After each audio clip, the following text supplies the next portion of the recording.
E aí? Demorou pra sair, mas finalmente vamos para a última parte de A Decadência do Anime de Tokyo Ghoul. Então, sem mais enrolação, vamos pro vídeo.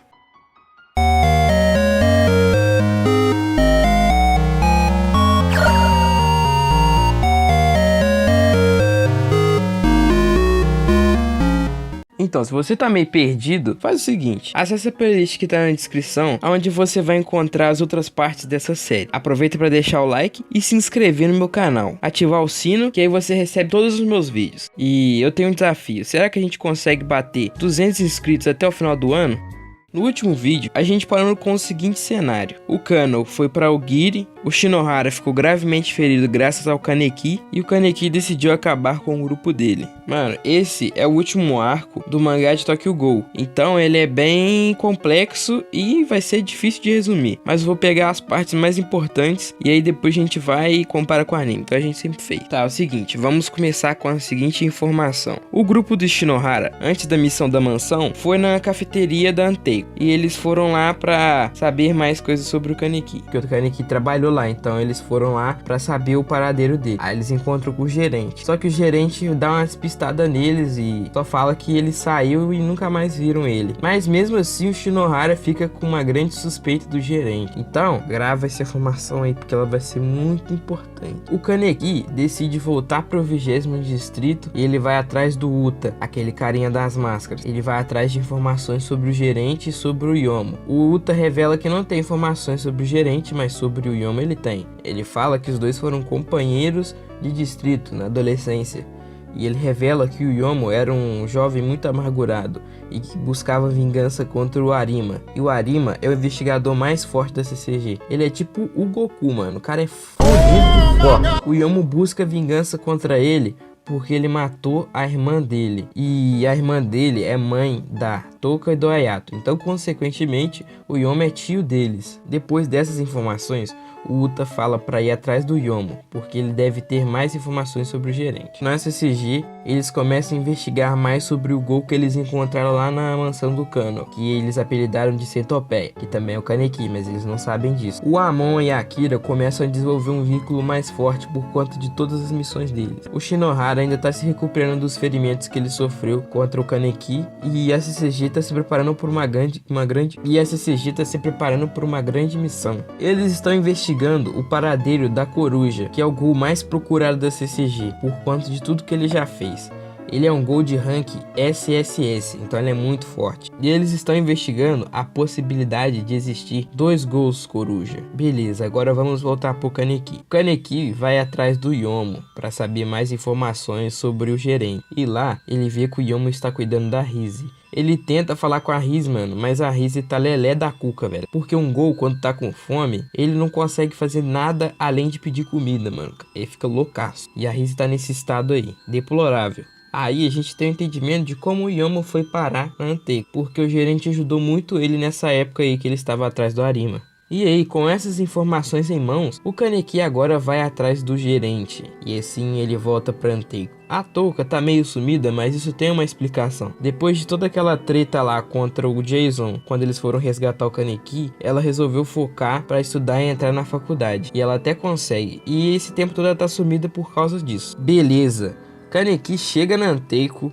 e vai questionar o gerente sobre tudo isso, e pergunta se foi ele que criou a Aogiri. E então o gerente conta pro Kaneki a história de um Gol chamado Kuzen. O Kuzen era um Gol que trabalhava para uma organização misteriosa chamada de V. Até aí tudo bem, mas um certo dia ele conhece uma humana e os dois se apaixonam. Então os dois começam a ter um relacionamento. E essa mulher, ela tem desejo de ter um filho, mas cientificamente é impossível ter um filho entre um Gol e um humano, porque uma criança Gol precisa de carne. E como você vai alimentar uma criança que precisa de carne com um humano?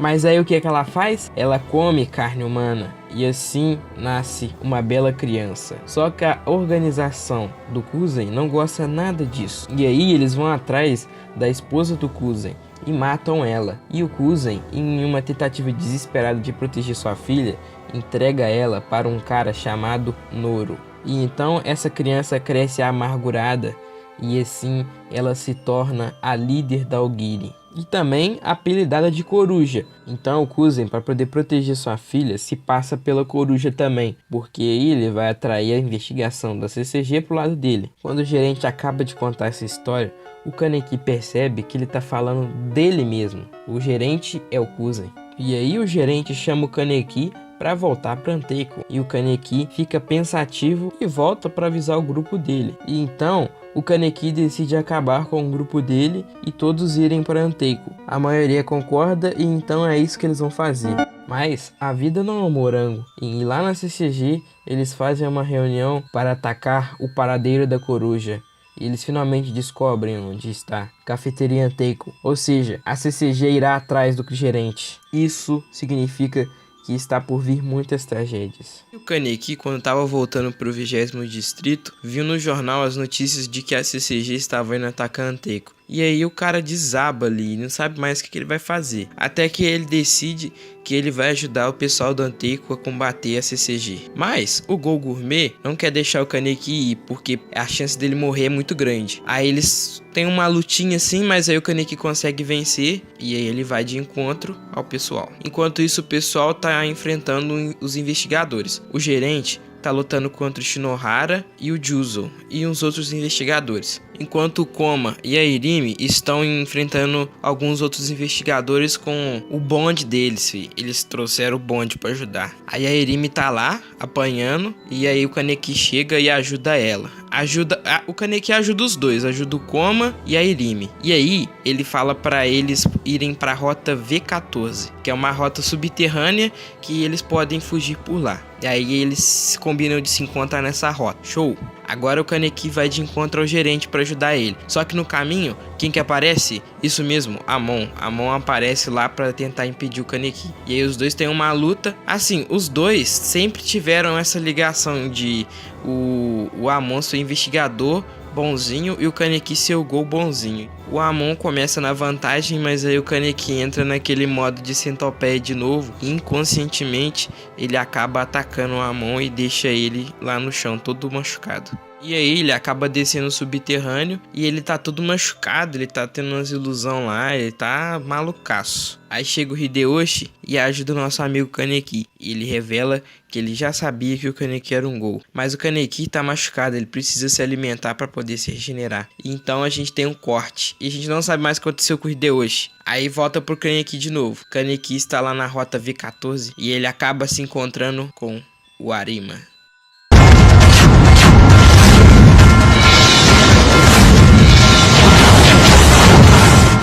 Isso mesmo, ele acaba se encontrando com a Arima e ele acaba vendo e o pessoal que ele combinou de se encontrar na rota V14 estão todos mortos porque o Arima emboscou a rota V14. E aí o Kaneki fica desesperado, mano, ele não sabe o que ele faz. O Arima, ele é o investigador mais forte da CCG e aí os dois começam a lutar. Facilmente o Arima derrota o Kaneki e ainda deixa o cara cego, furando os dois olhos dele. Enquanto isso o pessoal tá lutando com o Coruja / Kuzen / gerente e eles estão quase derrotando ele. E com um golpe final, eles acabam derrotando o gerente. E ele cai. E aí tá todo mundo comemorando. Eba, derrotamos o gerente. Aí do nada, BUM! Aparece outra coruja. Aí eles começam a lutar de novo, mano. E dessa vez eles não têm chance, mano. Todo mundo se fode. Principalmente o Shinohara, tadinho. O Shinohara tem uma perna arrancada. E aí depois, mano, ele fica inconsciente. E o Juzo também fica sem uma perna. Todo mundo saiu ferrado dessa luta, mano. Kaneki está lá no subterrâneo. E ele está tendo uma ilusão na cabeça dele. Ele começa a ver o seu passado, como se fossem os últimos momentos da vida dele. E aí então ele decide que está na hora de descansar. E assim ele acaba morrendo. Mas antes de morrer, a gente descobre que o acidente da Rise foi forjado por alguém. Porque nos últimos momentos, antes do Kaneki ficar inconsciente naquele acidente, ele acaba vendo uma pessoa, um palhaço. Mas isso não importa mais porque o Kaneki morreu. E a luta lá do telhado, todo mundo tá tentando ganhar tempo até o Arima chegar e derrotar a outra coruja. Todos os investigadores estão dando o seu máximo. Até que o Arima chega e, meu Deus, mano, a Arima é muito forte, cara. Ele derrota a coruja, só que ela consegue fugir e leva o gerente com ela. E aí a gente fica sabendo que essa coruja é a filha do gerente e ela leva ele pra Aogiri. Enquanto isso, em outro lugar do 20º distrito, o Takizawa decide ir atrás do Amon, porque ele não está respondendo as mensagens. Então ele sai correndo desesperado atrás do Amon. E aí ele encontra o Amon meio inconsciente e os dois pedem por ajuda médica. Só que antes dos outros investigadores chamarem ajuda médica, chega o Tataro, o líder da Aogiri, e mata geral. Ele pega o Takizawa assim, ó, joga, BUM! Morreu. Quer dizer, morreu não. A gente não sabe o que aconteceu com eles, porque aí tem um corte, não mostra mais nada sobre essa luta. E assim se encerra o mangá de Tokyo Ghoul, com os investigadores perdendo muitos de seus companheiros, mas conseguindo derrotar a uma das corujas. A Aogiri vai embora com o corpo do gerente para tentar fazer mais experimentos, e o Kaneki infelizmente acaba morrendo. E é isso, esse é o final. Enquanto isso, no anime, os caras tentaram adaptar toda essa parte que eu falei em 4 episódios, mano. O que não ia dar certo. Tipo, cortaram todo o arco, não mostrou quase nada. Eles tentaram fazer as lutas iguais, mas não ficou a mesma coisa. Infelizmente, os caras falharam miseravelmente. Não tem a luta do Arima e do Kaneki, e consequentemente a gente nem vê se ele morreu ou não. Porque no final do anime a gente vê ele carregando o Reed nos braços e olhando pros outros investigadores. Aí é 2 minutos dessa cena, mano. 2 minutos dessa cena que não serve pra merda nenhuma. Aí termina com ele olhando pro Arima assim, e aí acabou, mano, não tem mais nada. Que final merda, velho, que final merda. Infelizmente, o diretor da segunda temporada enfiou na bunda toda a história que ele podia ter contado. Que triste. Infelizmente, Tokyo Ghoul sofreu uma injustiça, porque é uma obra muito boa. Devia ter tido uma boa adaptação pra anime, mas infelizmente não foi isso que aconteceu. A primeira temporada foi a melhor de todas. Depois disso foi só decaindo. Para nós que somos fãs de Tokyo Ghoul, isso é muito ruim, porque aí o pessoal que não leu o mangá acha que é essa bosta aí a obra, mas não é. Bom, é isso. Assim se encerra essa trilogia sobre a decadência de Tokyo Ghoul. E se vocês tiverem mais alguma sugestão de outras animes, série que tiveram a decadência, pode mandar que eu vou fazer vídeo. E até o próximo vídeo. Tchau!